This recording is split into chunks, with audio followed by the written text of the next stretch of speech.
দাবি জানাচ্ছি কৃষি বিশ্ববিদ্যালয় স্থাপন, নির্বাচনী এলাকার মহিলা কলেজগুলিকে সরকারিকরণ, কাঁচা রাস্তা পাকাকরণ, শিক্ষা প্রতিষ্ঠানের ভবন নির্মাণ, মসজিদ মন্দির গির্জার উন্নয়ন এবং সনাতন ধর্মাবলম্বীদের সরকারি এবং শ্মশান নির্মাণের জন্য দাবি জানাচ্ছি।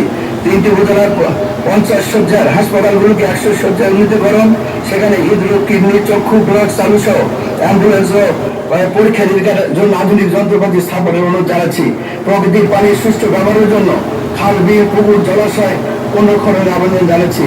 মাননীয় স্পিকার, সাভারের সুস্বাদু আমের জন্য বিখ্যাত। সাভারকে এখন আমের রাজধানী বলা হয়। মাননীয় স্পিকার, আপনি সকল সদস্যবৃন্দ সুস্বাদু আমের স্বাদ গ্রহণ করতে পারেন। মাননীয় স্পিকার, বর্ষার আম সত্য মরিচের রাস্তা দেশ বিখ্যাত, যে একবার খায় তিনি আবার খেতে চান।